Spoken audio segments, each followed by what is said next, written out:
सपने उन्हीं के होते हैं जो दिल से चाहते हैं, मंजिल उन्हीं को मिलती है जो हौसला नहीं खोना जानते हैं। आज एक ऐसे सफर की कहानी है जिसमें दोस्तों के साथ सपनों के पीछे दौड़ते हैं हमारे हीरोज।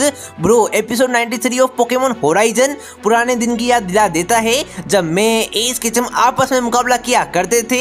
इस एपिसोड में सब कुछ था, एक जबरदस्त स्टार्टर पोकेमॉन फाइट, एक नया रिवॉल्यूशन की शुरुआत, एक काफी बड़ा झूठ और एक संग की ग्रूमिंग फैन। तो शुरू करें। एपिसोड की शुरुआत में हमको दिखाया जाता है निडोथिंग जो है एक ग्रूमिंग जो है अपनी सोशल मीडिया पावर का यूज करती है। वो बोलती है अपनी फैन से कि जिस किसी ने भी ब्लैक रेकवाजा को देखा हो तो वो मुझसे कांटेक्ट करे, एंड उसके फैंस उससे कांटेक्ट कर भी लेते हैं। भाई ये होते हैं फैंस। दूसरी तरफ हो तुमको एक लाइक करने के लिए बोलता हूँ, उसमें भी तुम्हें मौत आती है, एंड बेशर्मों की तरह सुन क्या रहे हो, लाइक कर दो ना अभी के अभी। तो आगे बढ़ते हैं। वो क्रेजी फैन निडोथिंग की होती है। लिकोरोई उससे मिलने जाते हैं एंड उनको देखने को मिलता है कि भाई ये लिटरली कुछ ज्यादा ही क्रेजी फैन है। एंड बातों ही बातों में रोय इनको रिवील करता है कि हम तो राइजिंग वर्ल्ड टेक्लर के मेंबर है। इसको कोई समझाओ यार, ये बात बताने वाली नहीं है, माहौल जैसा चल रहा है ना। अगर तुमने एक बार और बता दिया कि मैं राइजिंग वर्ल्ड टेक्लर का मेंबर हूँ ना, लोग तुम्हें भाई इतना मारेंगे ना, तुम राइजिंग वर्ल्ड टेक्लर क्या खुद का चेहरा भी आईने में पहचान नहीं पाओगे।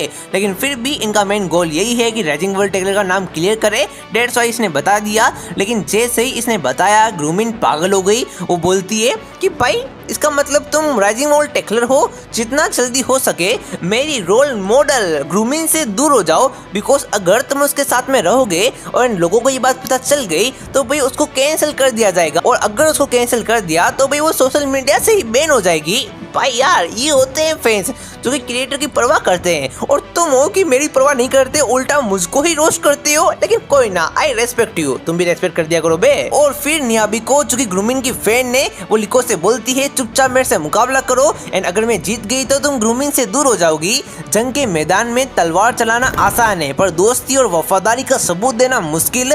आज का ये सफर बस एक जंग नहीं, ये है अपने सच को दुनिया के सामने लाने की कोशिश।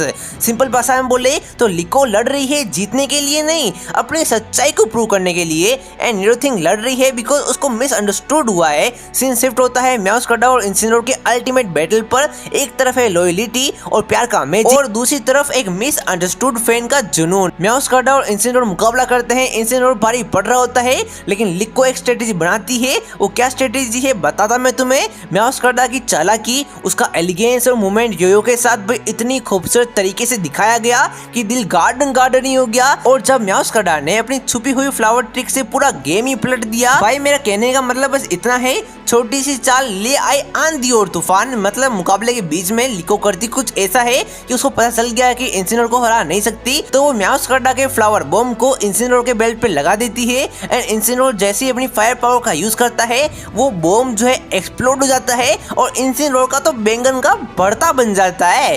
भाई यार देख रहे हो ना लिको का मैजिक, लिको कितनी ज्यादा इंटेलिजेंट है। एंड जो लोग बोल रहे थे कि लिको वीक है, ये उनके मुंह पे तमाचा है। और यहाँ लिको की ग्रोथ को देखकर दिल भर आया। वो लिको जो पहले छोटी छोटी बातों में घबरा जाती थी, आज कामली अपनी टीम को गाइड कर रही है। और बैटल चल भी रहा होता है, और बैटल चल रहा होता है, इncineroar हारा नहीं होता है, लेकिन बीच में अल्ट आ जाता है, बैटल को स्टॉप कर देता है, क्योंकि उसके पीछे डोड्रियो और फीरो का झुंड आ जाता है।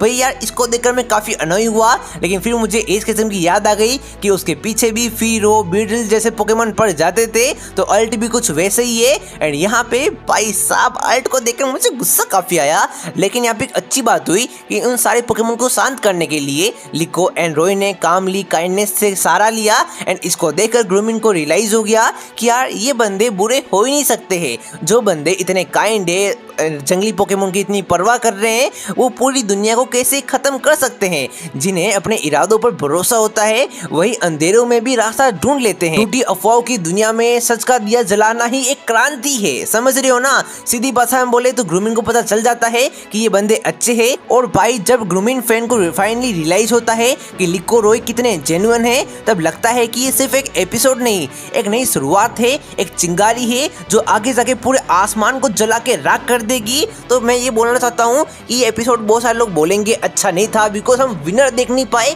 कि इन्सिनरोर एंड मेवस्कॉर्डा में कौन जीता। भाई विनर यहाँ पे इम्पोर्टेंट नहीं है, ये एस किस्म की एनिमे सीरीज नहीं है जहाँ पे विनर ज्यादा इम्पोर्टेंट है।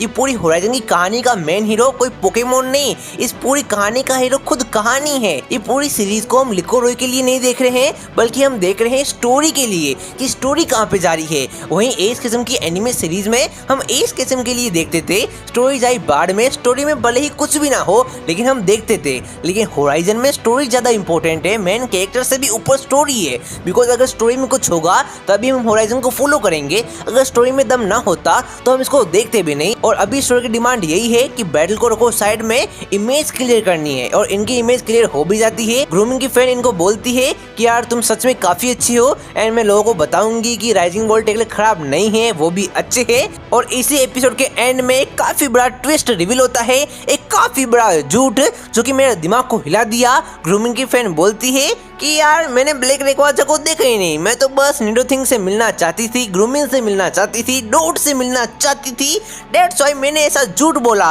भाई तुम भी ऐसे हो, मेरे फेस रिवील के लिए तुम भी कुछ ऐसा कांड कर दोगे, बता रहा हूँ मैं किसी दिन।